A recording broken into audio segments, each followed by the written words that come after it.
بسم الله الرحمن الرحيم الحمد لله رب العالمين والصلاة والسلام على أشرف المرسلين أما بعد. Surah Al-Hujaraat is a Madani surah,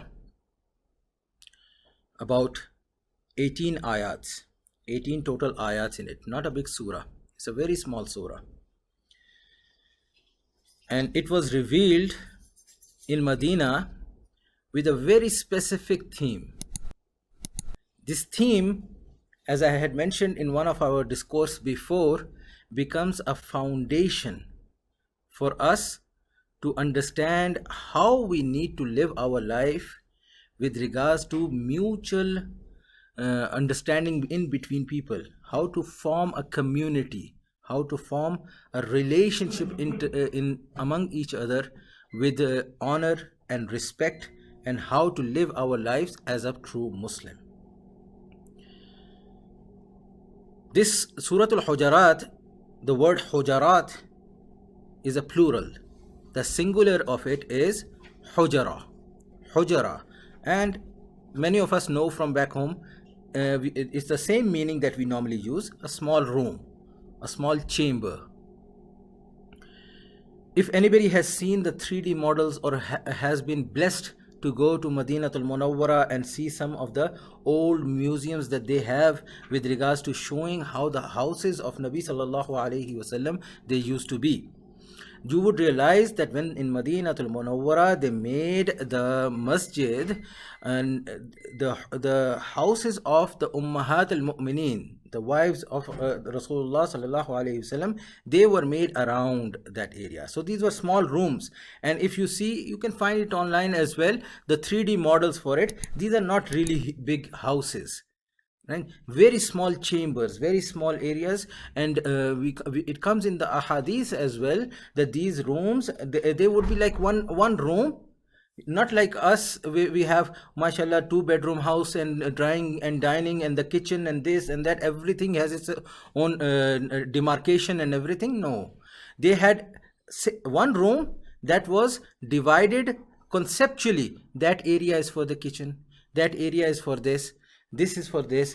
If somebody had to, for example, some of the masturat or the ladies, they had to take a bath in the place, right? They would put up a curtain, small curtain, or they would hang their izar and everything so that they can put the bucket behind it and take a bath and everything. So very, very small rooms, right?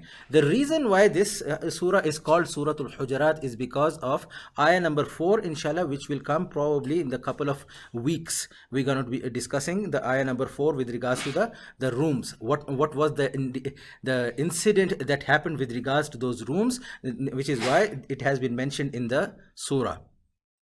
But generally, the revelation of this surah came as an indication, as a guidance from Allah subhanahu wa ta'ala to the Muslimin who were within the company of Rasulullah sallallahu alaihi wasallam, how to interact, how to behave, how to have basic etiquettes of dealing with Rasulullah sallallahu alaihi wasallam or dealing with each other while Nabi sallallahu alaihi wasallam is present among them. We understand this more than anything. Mashallah, most of us are ourselves parents. Many a times when we are engaged in conversation with somebody else and our children are by us, we want them to behave in a certain manner. Why? Because the adults are in a conversation, so the children, they must not go outside certain boundary to disturb or disrespect the elders. Right? We always understand this. So this is the same area where Allah subhanahu wa ta'ala wanted to educate and inculcate within the Sahaba that you have a Rasul of Allah amongst you. You have a leader among you. You have a Peshwa, someone you have to look forward to, your ideal among you. So you need to learn how to behave when somebody like that is within your company. Right? And that's why you will find a lot of these ayat are mentioning directly what should do, what you should not do, how you should do it, how you should not do. And which is why it becomes a very, very important surah for us to understand where Allah subhanahu wa ta'ala wants us to engage in what manner?